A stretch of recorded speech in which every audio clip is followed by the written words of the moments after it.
Hello everyone and welcome to the War Thunder official channel. My name is Mike Boom and I will be your host on this preview of the upcoming update, Fire and Ice. And you know, I don't want to string you guys along too much, so let's get right into it, starting off with the Americans. America is getting a new Abrams in the upcoming patch, the M1A2 SEP Service Extension Program, which does also have the additional option of mounting the Tactical Urban Survival Kit add-on armor, which does give you another coaxial 50 cal, some extra armor shielding around the machine guns on top, which of course in War Thunder won't really be needed because your infantry will not be poking out of the tank. But you do also get the addition of these rather thick ERA plates on the side skirts. Now, these will not exactly save you from APDS. They do give you a little bit of kinetic protection against solid shells, but they are mainly intended for heat shells, which you may or may not find at these at these battle ratings. Now, this is of course an entirely optional upgrade. If you don't want to have the extra 3 tons to carry around, you can of course simply uninstall the kit and run around with the base SEP Abrams, which should still give you a little bit of an armor protection improvement over the base model, the previous model, as well as some improved thermal vision, which we're going to check out right now. We have today a fair few things to show. I should mention, in case you're unaware, usually after these dev streams, you also have a dev server opening where you can test out all the new content that we show here today, and maybe some more throughout the next few days as well. The dev server is planned to start 1 hour after the end of the stream, or in 2 hours from now. So if you haven't done so yet, I can highly recommend downloading the dev server. You can find a link to the wiki page where everything is explained, either in the YouTube description or in the chat bot comments on Twitch as well. All right, here we have the Abrams. Let's have a run around. We do have a pretty good thermal sight. This is about Gen 2, Gen 3, I would say. And this does also extend to the commander. This is a huge improvement over the previous Abrams, which did suffer a little bit in the night vision sight department. This is going to be much more usable in general, and together with the additional armor package should make for a nice contender for a top tier, and of course flesh out the American lineups as well. 50 cal, as you can see, is fixed on top of the cannon and can be used to, for example, detrack enemy tanks. Next up, we have a few of the Battle Pass vehicles to show for the next season of the Battle Pass. The first one being this, the A1H. This is going to be a premium. It is going to be in the next Battle Pass, and it is a Skyraider variant, as you can see by the shape.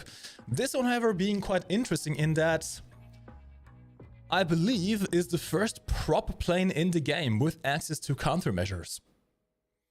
I'm not sure you're going to be facing many IR missiles at this kind of bat rating, but it does allow you to take this into higher tier ground RB battles, for example, where you may run into some of the early Stinger missiles. Apart from that, you also have access to a wide variety of ordnance options, a bunch of incendiary bombs. In fact, 2 types of them. If you want to have a bunch of these ones, you can even mix them with the bigger ones. And you can have 6 minigun gun pods, 7.62mm bullets. They aren't going to be effective at all, really, against anything that's even slightly armored. But against open-top vehicles, these are quite nice. I'm going to take this thing out into a test flight as well, because, yes, it does do the brrrt, as I'm going to show you. Today we're also going to be showing you some improvements to recon drones. We have added some quality of life options to those. We have some new aircraft damage effects, which sadly I can't show you today. It is not quite ready, but hopefully you will be able to test that out yourself on the dev server soon. We have, of course, the new nation, Finland, which is a sub-tree of the Swedish nation, which means Sweden is going to get a huge buff overall in versatility and the stuff you can fill your lineups with. We have 2 new maps, and well, we have the the fire part of this update name, which you shall see soon. Anyway, have some...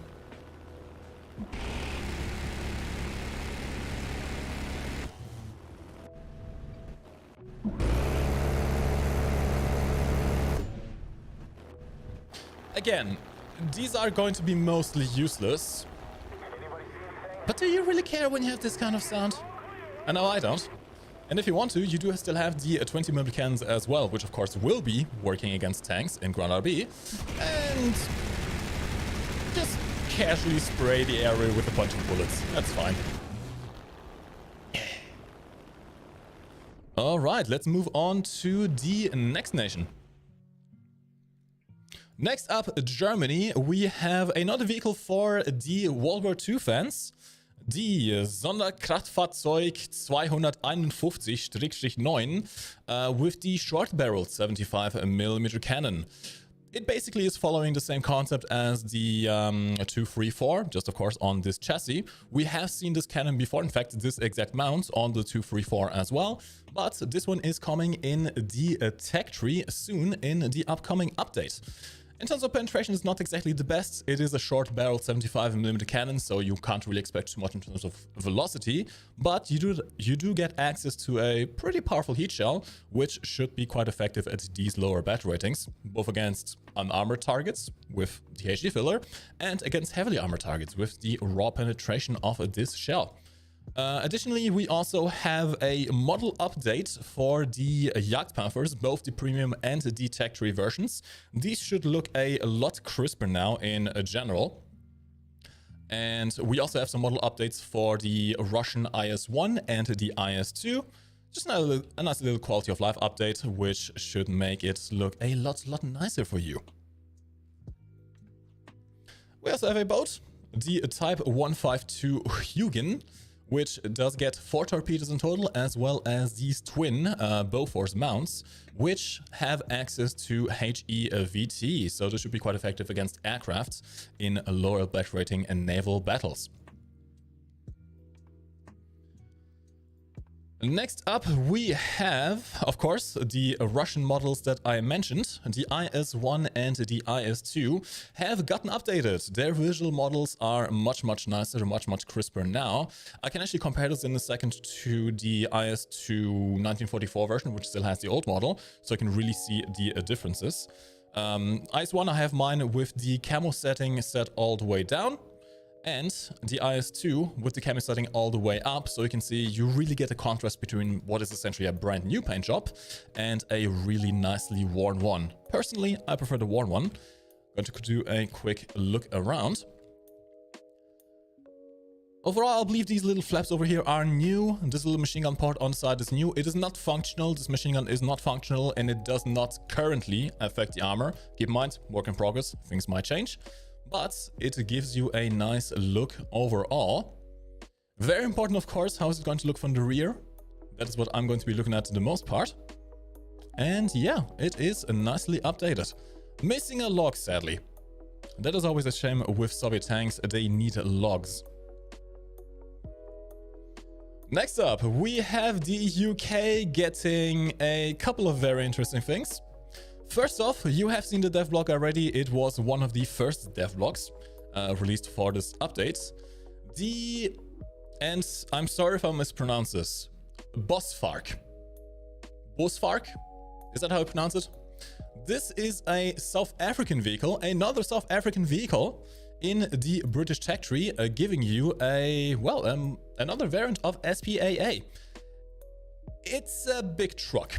A very big truck. You aren't exactly going to be able to hide this thing at all. The cabin is also rather tall, so you won't be able to fire to the front. But twin 23mm cannons at this battle rating are going to be quite nasty. Let's take it out into a test drive real quick, so you can see the overall mobility as well and how the gun performs. It is a little bit limited in its clip size. However, it does make up for that with a rapid turret traverse. Very high fire rate, which does mean you are going to run out of clips pretty quickly. Thankfully, the reload is not the worst. It could be better though. You are not going to be able to fire continuously. I also just noticed I'm in arcade mode. Let me just quickly switch over to realistic mode so we can get a proper feel of the mobility of the vehicle. Just one sec. There we go. That is better. I guess technically if you really wanted to, you could do a backwards shooting, which does allow you to get a little bit of a speed boost. Of course, as a wheeled vehicle, it is going to be absolutely terrible in this kind of muddy, soft terrain. It's not where you want to be at all. But once we get to the road, it should be a little bit better. Also, can I just mention, I love how every single South African vehicle that we have added so far into the game just looks straight out of Mad Max. Seriously, what is this? Okay, we got a bit of soft terrain over here. And, you know, it's pretty standard acceleration. Of course, you don't have any armor, so a plane strafing you will kill you. You do have a fair amount of crew, with 6 in total, 2 on the gun mounts and 4 in reserve in the cabin. So you may be able to survive a strafe or 2 if they are only going for the gun, which, you know, may actually happen given the distance from the gun to the cabin. But overall, you need to be careful in not giving away your position before you are able to surely hit the enemy plane. Reverse speed, not the best either. Keep that in mind when you try to play this thing. Next up, we have the... well, are you ready for the fire, lads? Yes. A new type of vehicle coming to the game is flamethrower tanks. Yes. The Churchill Crocodile is coming as part of the upcoming Battle Pass. This is going to be a Battle Pass reward, and it is the first flamethrower tank in the game. And yes, you can indeed use the flamethrower. Churchill Crocodile, of course, famously had a attached trailer. This is where the fuel is actually stored. You can destroy the fuel tank, but it will not damage either the Churchill, given that it's very far away and the Churchill has a lot of armor, nor will it damage any of the tanks that are around the trailer. It's purely for visual effects. But other than that, let's take it into a test drive real quick, and I can show you what you can do with the flamethrowers.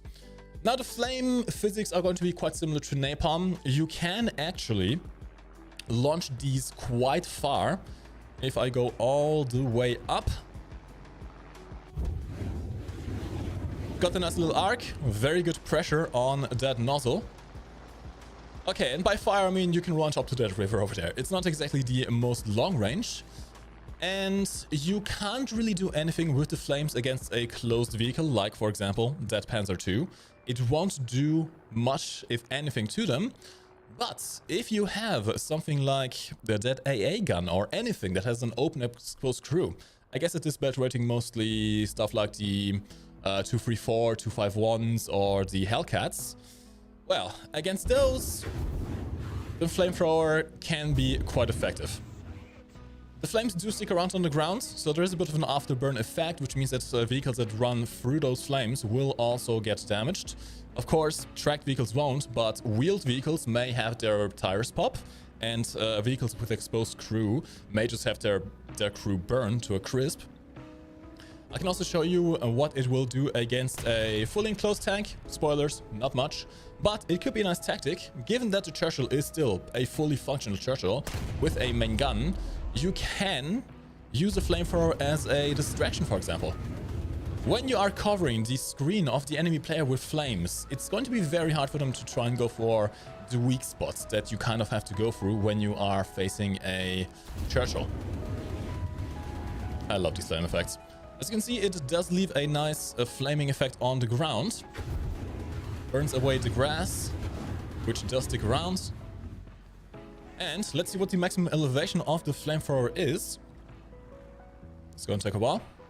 By the way, the trailer does have proper physics, so when you reverse, you kind of need to pretend to be a lorry driver. Otherwise, it's not going to detach a trailer, but it looks a bit silly when you have the thing just flopping around. Not that you can really go fast with the Churchill. Okay, this is the maximum elevation that we can go. And it is quite a nice arc. Now, you can, in theory, use this behind cover, and you may have noticed the distance is so far that all the fuel burns up before it's able to hit the ground, which means it won't stick around for an afterburn effect. But you can use this arc or, well, the general area of damage effects to hit targets even behind cover. A great example would be, for example, the abandoned factory map, where you can have something like an ASU hiding in a corner, but if you know they are there, you can just fire the fire in their general direction and maybe burn them to a crisp. So you can look forward to this in the upcoming Battle Pass. This is it for Britain for now. Let's move on to Japan. Japan got quite a bit of love in this patch, starting off with a premium jet. Japan is getting the T2 early in the upcoming patch. It is virtually identical to the T2 you already know and love. Rank 6 premium jet, so this will be effective in helping boost your research in the top tiers of Japan, which makes it quite worth it for researching the F4EJ Kai. This is a very good plane. And it has access to the same loadouts. With AIM-9Es, you can carry bombs, you can carry Zunis, you can carry Mighty Mouses. Of course, as it is a new plane, it does have access to the custom loadout mechanic, which means you can mix and match things to your heart's desire if you so wish. Overall, this is going to be a relatively effective grinder for the Japanese air tree. Of course, without any kind of countermeasures, it is going to be a bit hard to play. In this battle rating, you are going to be facing a lot of pretty high tier air-to-air missiles, which the T2 can't really deal too well with. But in ground attack and in air attack, if you stay fast and you know what you're doing, this is an excellent little jet that will help you in progressing through the Japanese air tree. We also have something for the naval lovers amongst the Japanese players, and I need to set this up correctly because, well, you may know the Fuso. You may know the memes surrounding the Fuso. You may understand now why those memes apply. That's a very tall tower. It just keeps on going. Japanese sailors must have had really strong legs. Now, we can actually do a little tour. This is the Fuso, the newest tech tree battleship for the Japanese. Let me just quickly confirm. It is a tech tree. It is a tech tree battleship.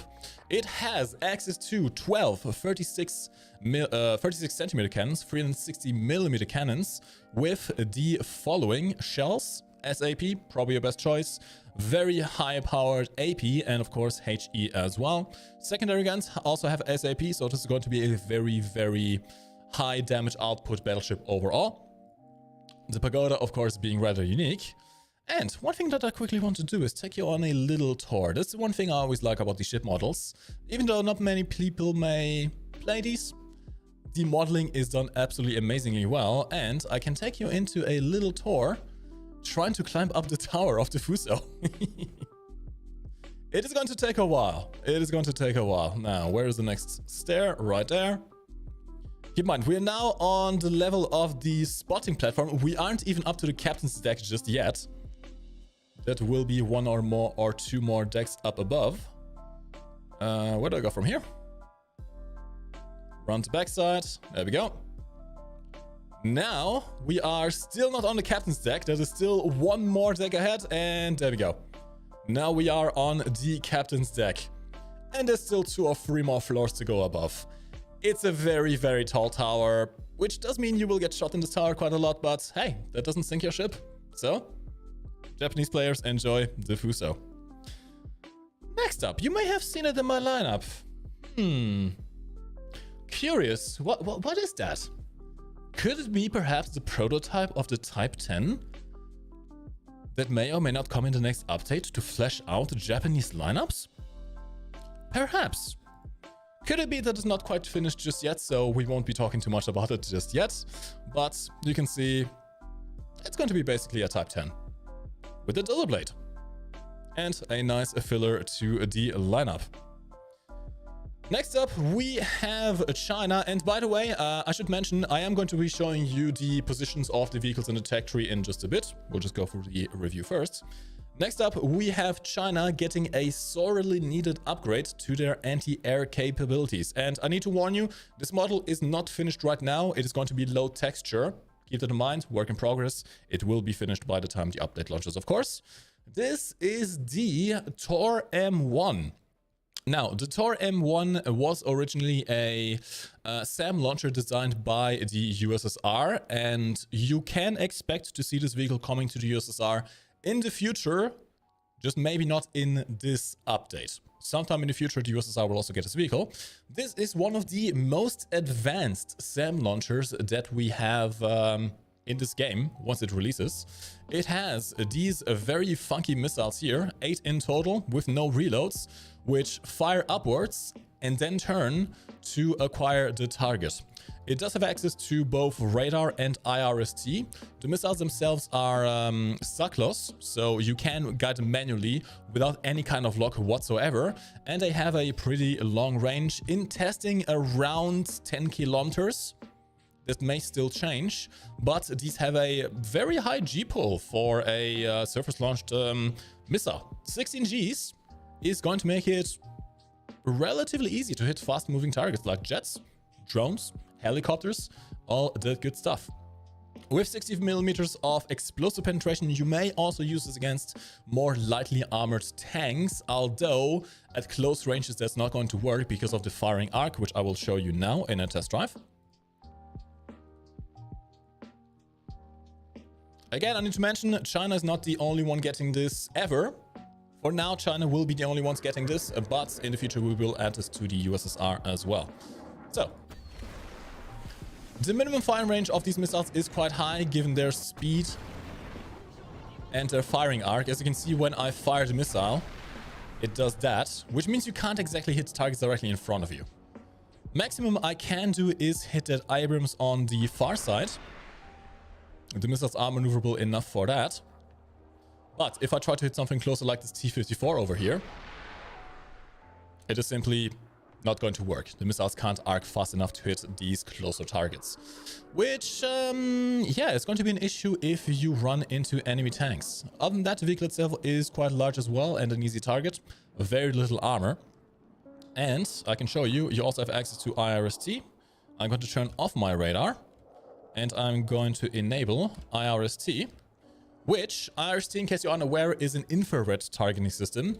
You don't give off radar waves. Instead, you track the heat signature of whatever you're aiming at. And this allows you to track a vehicle without setting off their RWR receivers. There we go. Of course, IL-28 doesn't have a RWR, but in the higher batch ratings in top tier, where you will use this thing, you can effectively stealth launch a missile at incoming jets and helicopters without them really getting a warning. So, Tor M-1, mobility I can show you real quick as well. One of the most advanced SAM systems that we have in the game, and soon coming to China, which really sorely needed. China was one of the few nations up until now who didn't have a proper SAM launcher to deal with long-range helicopters. All right. Next up, we have Italy. Italy is getting a nice, kind of lowish tier boy. The AS-42-47. We already have the chassis in the game in form of the AS-42 with the 20mm anti-aircraft mount. Although not the most effective because, well, you don't have much crew.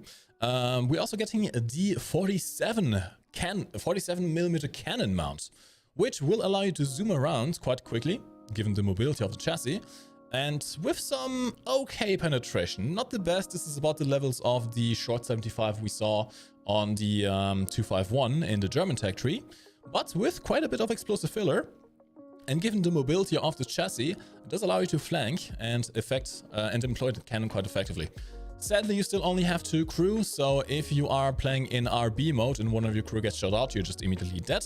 And that is very easy to do, given that this thing is completely open top and has no armor whatsoever.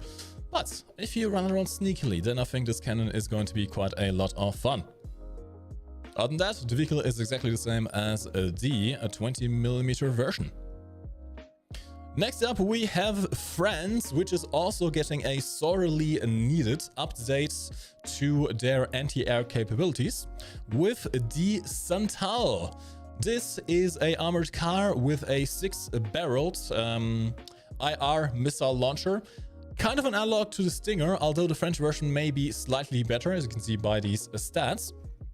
This will work quite effectively against helicopters, relatively effectively against jets who are not aware of your presence. Keep in mind, of course, these missiles will not have the highest G pull, so evading jets will be able to evade these missiles quite effectively. But with a 6-kilometer range in all aspects, this should help France a lot in keeping their skies clear overall. The vehicle itself is also quite, well, small and nimble, so you can hide it easily in a spot of the map that the enemy will not expect you to be in. And you have access to smoke grenade launchers and a full reload of the 6-barrel with 12 missiles in total, which should be plenty to deal with aircraft throughout the round. Overall, a nice zippy boy. And now we move on to the big one and basically the main attraction of this update. You have seen the teaser, you have seen the announcement. Finland is coming to the game as a subtree for Sweden, which is going to make the Swedes quite powerful, I have to say. So, it's not only tanks, but also aircraft, all at the same time. Let's start off with tanks, shall we? Finland, of course, as you know, fought against the USSR early in the Second World War and later joined them against the Germans, which means you are going to be seeing a lot of vehicles that are already familiar. There are a few modifications later on, like for example the T-72 M1, which are unique to Finland. But we are also going to have the BT-42 sometime in the future. I know there's a vehicle that has been requested for a long time by the community. It is just not quite ready yet, and we're not sure we will have it ready for this update, but you can expect the BT-42 in the future and just relive all your Girls on Panzer moments. Yes. Now, I can show you a few of these vehicles. Let's go for the ones I have in my lineup. Starting off with the 2A6.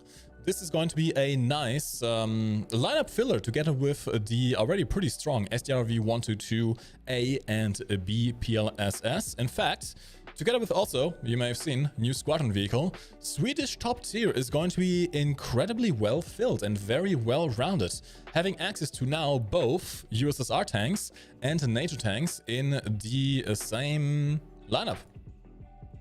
2A4? Not much to say. This is basically a copy of the German 2A4. T-72 M1, this is going to be interesting. So you can literally have a Leopard and a T-72 in the same lineup, which is going to be very useful, very versatile, brings you the best of both worlds. The modifications are the same as you can expect on the Russian ones. 9.3 with 3B M22 is all right, not the worst. You have dozer blade, you don't have thermal vision. You do have a laser rangefinder, which is very useful for longer range engagements, which will also automatically adjust your sight zeroing. But mobility is still mediocre with decent top speed at the front, but very bad reverse speed. However, with some decent armor on the turret. Also, I can show you real quick the camouflage options for the Finnish versions, which I do think look quite nice. Especially this first one. Looks very nice in Finnish colors. Also, in the Finnish air tree, technically, but actually a Swedish plane, the Hunter is coming to the Swedish air tree. Finally, a Swedish Hunter, J34. This one is currently a battle rating 9.3. Again, keep in mind, work in progress. 4 30mm Aiden cannons and access to 2 RB-24s. These missiles are equivalent to the American AIM-9Bs, so don't expect too much out of them. They don't pull very hard, so any kind of enemy who is aware of your launch will easily evade them. But you can use these at longer ranges against enemies who are not aware of your presence, which the Hunter tends to be quite good at, given that it has to fly low and fast. Of course, you don't get any countermeasures, so once again, this is going to be in the same territory-ish as the T2. T2 being much faster, where you are rather susceptible to incoming missiles, even more so on the Hunter, which can't really pull high Gs sustainedly, but it's a Swedish Hunter, and I like the colors very much. We also have a proper Finnish vampire with a nice little goose decal here at the front. We have a few additions to also SPAA, which I can show you here. The ZSU 57-2 is also coming to the Swedish lineup. This is really more of a tank destroyer than an SPA, let's be fair. This is a very effective vehicle against Leopards. Although Sweden, you're probably going to be fighting with them. It's going to be interesting to see how these perform against the Soviet designs. Ju-88, also in Finnish colors. We got the Fokker D.XXI. This has also been one that people have been waiting for a long time. We had it before, of course. There is a premium event, Fokker D.XXI, but you can also get one for the tech tree now. Main difference being that the premium one did have 20mm cannons. The tech tree one does not. Instead, it gets 4 7.7mm machine guns. It's a pretty low tier vehicle, should be just fine. And of course, you have seen it, the Swedish T-80U. This is the newest squadron vehicle coming in the next update. If you're unaware, squadron vehicles have a different research system to tech tree vehicles. You don't need to have a rank 7 Swedish tanks unlocked in order to be able to research this vehicle. And you don't even need to play Sweden in order to research this vehicle. All you need to do is be in an active squadron. The more players and the more active, the better, the faster the research is. And you will slowly over time, concurrently in parallel to your regular research, also unlock research points towards the T-80U in the Swedish tech tree. And this is really going to be an interesting, I guess, contrast in the lineup, where now you can have a improved Leopard 2 with the SDRV-122 PLSS. You can have some very effective anti-air weapons. You can have another 2A6 in the Swedish section. You can have a light vehicle with scouting functions and a recon drone with thermal vision. And you can have a Soviet T-80U all in the same lineup. I think it is safe to say that Sweden is going to be one of the, if not the most versatile tech tree to go for in the upcoming update. I can also show you the lineup for the planes. There are a few extra here that I can't show you just yet, but you can look at their positions in the tech tree. All the way up to a MiG-21 Biz. Should be interesting, huh? Now, since we are here with the Swedes and before we move on to Israel, I do want to show you two new maps that we have. One for aircraft, one for grounds. We are going to start off with the ground map, which is going to be called Arctic. And, well, as the name implies, it is a very cold battle. Let's take it out with some scouting drones, where I can also show you at the same time a new quality of life improvement to recon drones available on light tanks. Reminder, by the way, if you have tuned in late, we are planning on opening up the dev server to the public in roughly 1 hour and 30 minutes. Keep in mind, there may be some delays, it may still be cancelled, but it will be your opportunity of checking out everything that I've shown you today yourselves. The dev server is a separate client download. You can find a link in the YouTube description, or the chatbot on Twitch will also post a link to our wiki page where it explains exactly step by step how you can access the dev server. Okay, this is how the map looks. It seems pretty flat, but you do have plenty of ways of sneaking around with these lower sides over here. I'm going to launch my recon drone as soon as that is available to show you also how it looks from the air. Now, you see some new options on the bottom. These are new quality of life improvements to the drone. Firstly, the camera of the drone is no longer in the nose. It is now mounted under the fuselage, which should allow you to keep track and lock off enemy tanks a bit easier. And one of the major complaints that people made when these recon drones were first launched is that when you had to go back to the vehicle, they just kept flying in a straight line. And they would just keep flying until you took control of them once again. Which could be an issue when you were just, you know, driving around, you launched a recon drone, you were killing some tanks, And all of a sudden, when you try to use the recon drone again, it was 5 kilometers off the map, and it would take a while to get back home. That is no longer an issue. You now have the toggleable option of putting the drone into a sort of loiter mode. So there's a new keybind, which I'm going to quickly try and find. Which I may not be able to find. Is it for ground vehicles? Ah, yeah. No, that's not the one. Circle. I apologize, I can't quite find the name of it right now, but it will be a new option in the controls, which, if you set a keybind for it, you can do the following. Boop. Hands off, the drone will now automatically and autonomously circle around the battlefield in a rather wide fashion. In fact, you can use this while still flying the drone, so you can look around without controlling the movement of the drone. This will decouple your mouse from the flight controls, but in an emergency, if for example you see an incoming missile, you can still control the drone with the keyboard. But as soon as you let go of the keyboard, it will try to stabilize and continue flying in the predetermined circle. And it will continue doing this as long as it is in the air. Even whilst I'm controlling my tank, it will continue circling around the battlefield, which should make it much more useful if after a few minutes here now, I need to take control of the drone again, and it will not be 5 kilometers off the map. Now, since we are here, let's take a quick look at the map itself. I'm going to disable the circling mode, going to disable also the HUD, and we can take a look.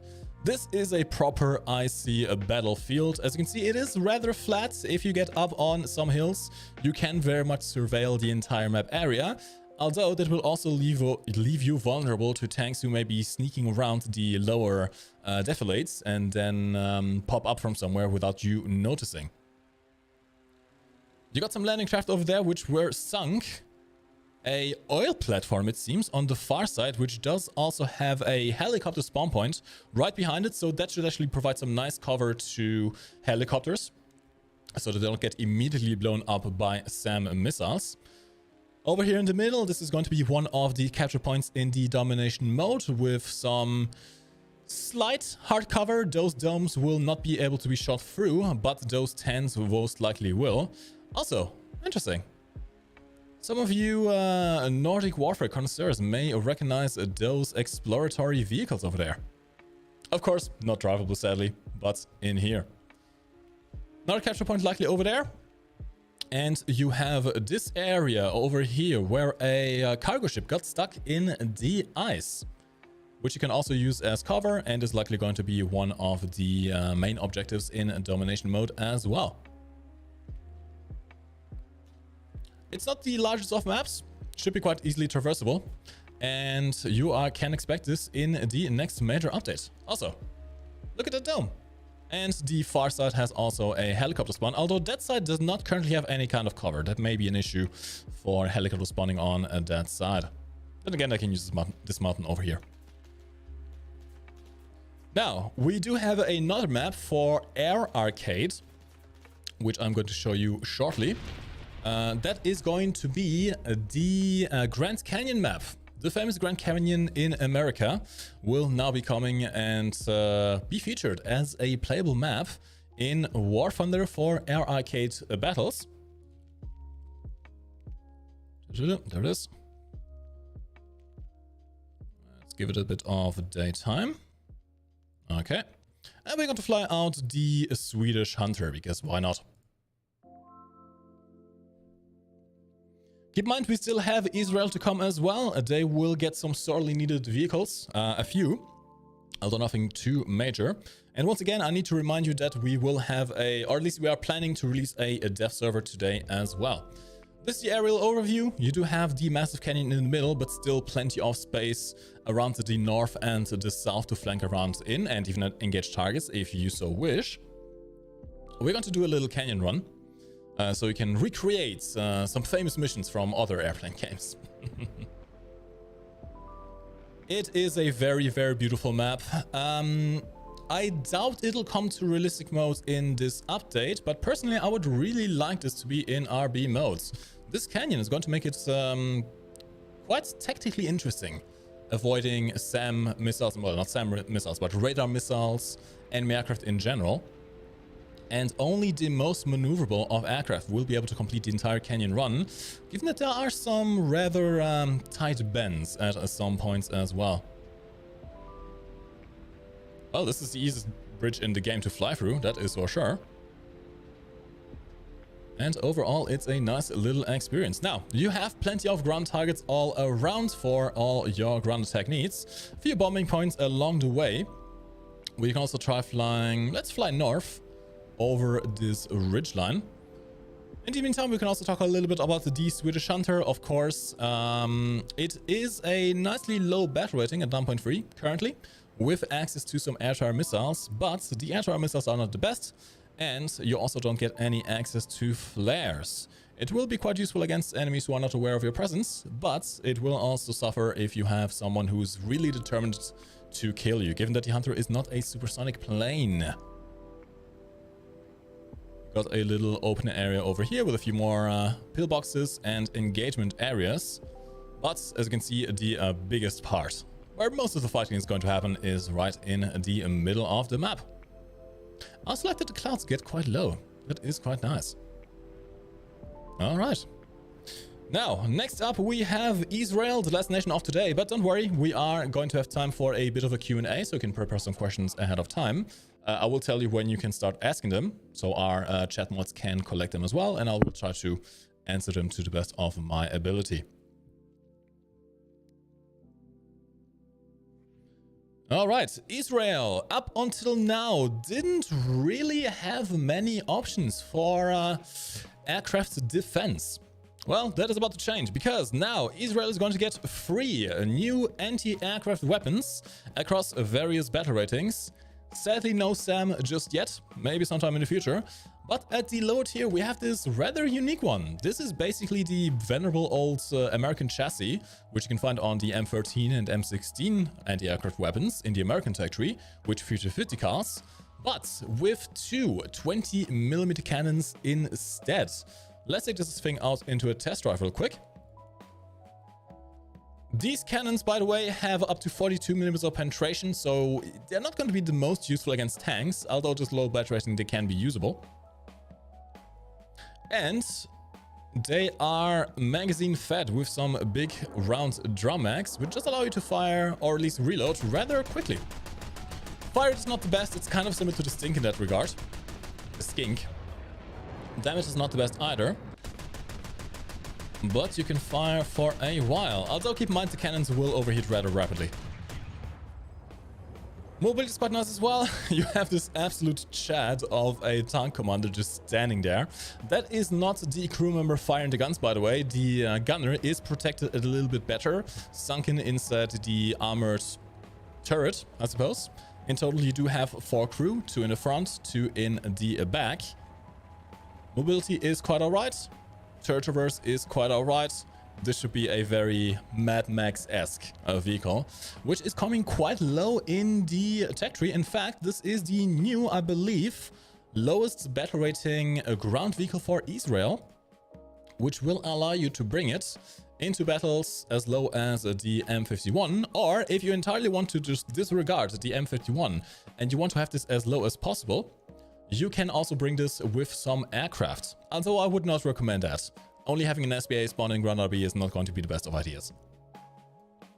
Next up, we also have the ZSU-57-2, same as in the Soviet and now the Finnish tech trees as well. Again, this is actually more of a tank destroyer in my opinion than an SBAA. Whilst you can use it against SBAA, this is not like the Chinese version which has HEVT shells.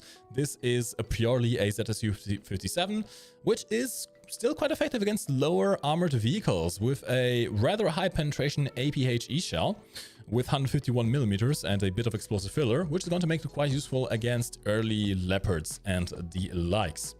And you also get a better SPAA, radar SPAA than the M163 variant that's thankfully driving around in the background, the ZSU-23-4. Also, nothing special or unique about this particular variant, but it's going to be a sorely needed upgrade to the anti-air capabilities of the Israel tech tree.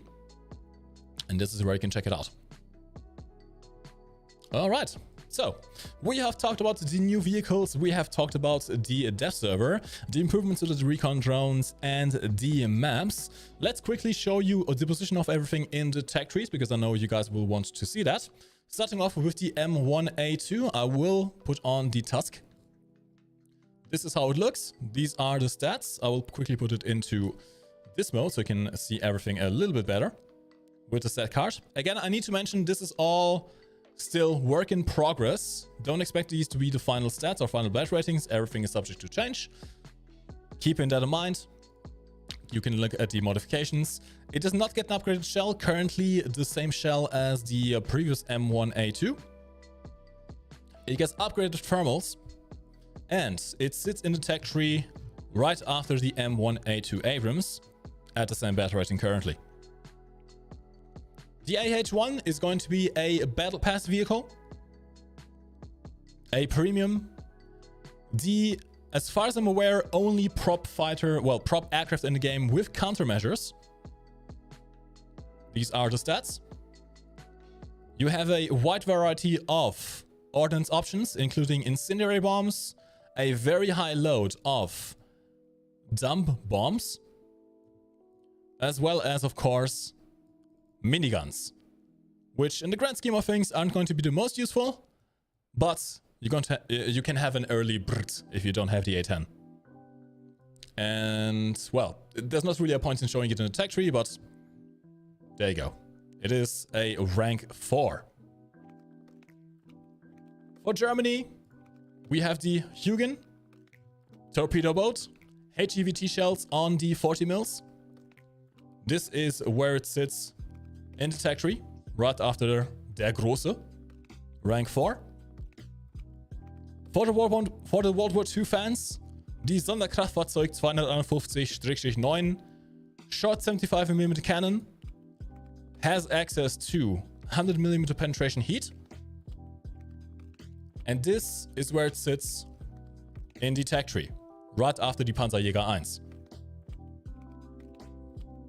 Don't forget, we have a model update for the Jagdpanzer, both the tech tree and the premium version.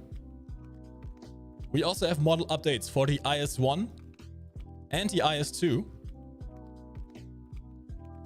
For the Brits, we have a new SPAA in the South African line, the Bosvark. Twin 23mm cannons. This is where it sits in the lineup right after the Eisterfark and just before the Skink. In the upcoming Battle Pass, you will also have the chance of grabbing the first flamethrower tank in the game, Churchill Crocodile. It's a base Churchill with a added flamethrower nozzle. These are the stats. The tank can be shot, but it will not have any kind of damage to the tank itself. The flamethrower is very effective against exposed crew, but will not damage anything that is enclosed. But it can be used in a distractory fashion. You can distract the enemy whilst you're rolling towards them. Someone asked if the A1H has CCIP. Currently, no. At least not for the guns. I wasn't able to test it out with the rockets or the bombs. Japan, you have the T2 early new rank 6 premium jet. These are the stats. You have access to 2 AIM-9Es. And this is where it sits. As you can see, rank 6, same as the techtree T2. Fuso, new battleship, very massive tower. 12 360mm guns with SAP. Very effective secondaries as well with SAP. A good loadout of anti-aircraft cannons. These are the stats. And this is where it sits in the tech tree. End of line after the Setsu. We have a new prototype T10 Type 10. Going to be roughly identical to the tech tree Type 10, filling out the lineup for the Japanese. This is where it currently stands. Keep in mind, this may be subject to change. For China, we have a new SAM launcher, the Tor M-1. One of the most advanced SEM systems in the game right now. These are the stats.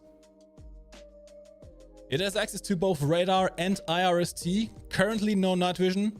This may be changed. These are the missile stats. You have 8 launches in total. The missiles are SACLOS. They are semi-automatic guidance, so you can use them without a radar lock or IR lock. They fire in an arc, which means you can't use them at very close ranges against enemy tanks. But you have a very long range, in my testing up to a roughly 10 kilometers. And this is where it sits in the Chinese tree. End of the line for SPAA. Italy, AS42-47. This is where it sits in the tech tree. It's the same vehicle as the AS42, but with a 47mm cannon. These are the shells. And the shell performance of the top shell. France, access to a new IR missile SPAA, the SANTAL. 6 barrels with a reload, 12 missiles in total. These are fire and forget IR missiles, similar to Stingers. These are the stats. These are the missile stats. Sweden gets a lot of additions, mainly with the introduction of the Finnish subtree. This is how it looks. New squadron vehicle as well, the Swedish T-80U, as well as the ZSU-57 in the aircraft, anti-aircraft guns to fill out this hole over here. As well as, of course, the aircraft. New Swedish Hunter with air-to-air missiles and MiG-21 Biz. And finally, Israel with access to 3 new anti-aircraft guns. These are where they sit in the lineup. TCM-20 being the new lowest tier for Israel. ZSU-57, ZSU-23. We also have 2 new maps, Grand Canyon and Arctic. Arctic being for ground RB and Grand Canyon for air arcade mode. Now, if you have some questions, we have a few minutes for a quick and dirty Q&A. I will ask the chat mods to please keep an eye out on the chat and pick out some interesting questions that we are hopefully going to be able to answer. Again, reminder, in roughly 1 hour, we're going to open up the dev server to the public, which means you will be able to test out these things yourselves, including the new maps and new vehicles. Mr. Patoles asks, where BT42? We are working on the BT42. It may just not be ready yet for this update, but rest assured, BT42 will eventually come for the Finnish tree. We have a question about the ammo for the Swedish 2A6. It is basically the same as you already find on the Leopard 2A6 German one. I cannot show you the MiG-21 Biz just yet. It is not finished, so there's no point in showing it because it is still subject to change. As far as I'm aware, the real version did not have R60s. I'm not sure if that will be considered for the Finnish one we are getting. So yeah, work in progress.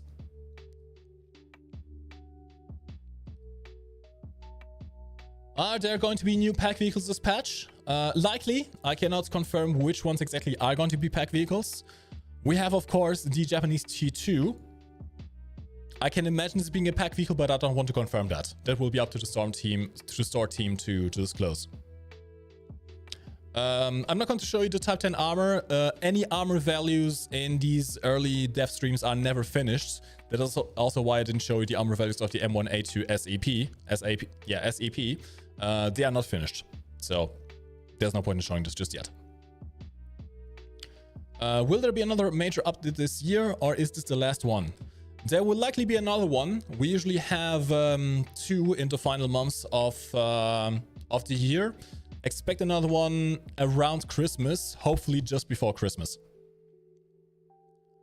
Are there more vehicles that you did not show? Yes. There are more vehicles that are not ready just yet that we didn't show. They may be added to the dev server over time. Keep in mind, the dev server will be open for a long time. If I recall correctly, and if everything goes according to plan, the dev server will be open until Wednesday next week. So you have plenty of time to test out everything, and new stuff will be added as the development is finished. I can't tell you what the other Battle Pass vehicles will be just yet. That is going to be a secret for now.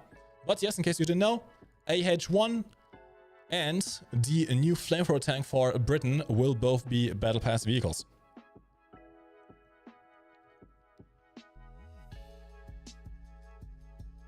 By the way, we are going to have some special celebrations for the War Thunder anniversary. The flamethrower tank is not it. There's something more special coming. You will have to wait for news for that, but expect something special for around the 5th of November. We still have 5 minutes left to go. The M1 SEP does not currently get a new round. It may, but currently it has the same round as the previous M1A2.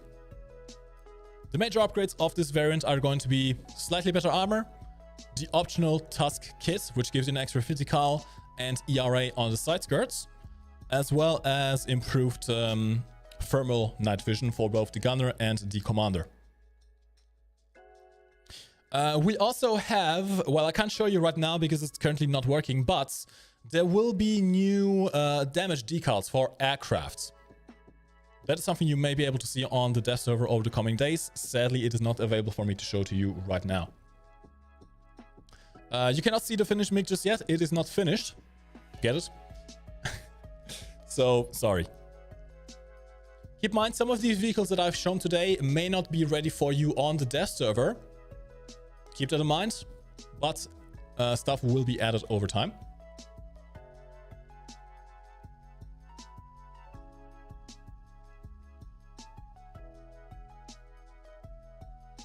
When new SBA for USSR before the 2S6? Can't say about the 2S6, but the USSR will get the Tor M-1 sometime in the future. It may not be in this update, but the developers are indeed planning on adding this thing also to the USSR.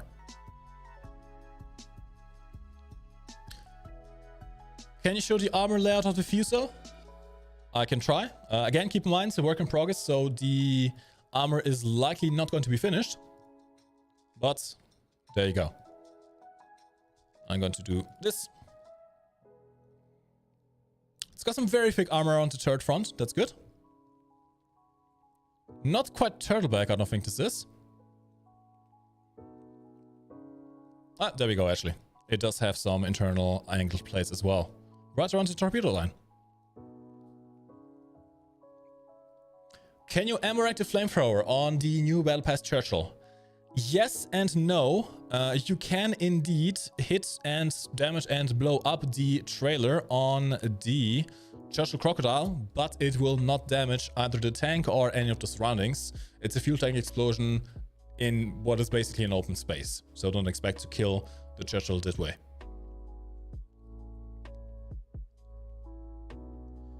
Do the naval scout planes also get the circling feature? Not as far as I'm aware. At least currently only the recon drones launched from light tanks get the circling feature. Where's the Python 3 for the Kfir C7? Not currently implemented. The developers are considering the addition of Python missiles, but that is not confirmed at the moment.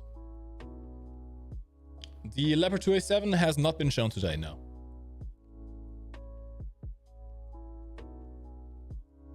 Okay, and I think that is going to be it for us today. Hopefully you have enjoyed this preview of the upcoming updates. Again, final reminder, we will have the dev server, or at least we hope to have the dev server open in roughly 1 hour from now. If you want to download the dev server, you can find a link in the YouTube description of the stream, or the chatbot is going to tell in the Twitch chat as well. Or you can simply search War Thunder dev server wiki on Google and find the guide that way. You will be able to log in with your regular account once the server goes public, and hopefully it should remain open until Wednesday, with new content being added over time. Some of the vehicles we have shown today may not be available when the dev server opens, but there will also be, well, other stuff that we may not have shown. So, thank you very much for watching this stream. This has been the Warframe official channel. I have been your host, Mike S. Boom, and we shall see you soon. Goodbye.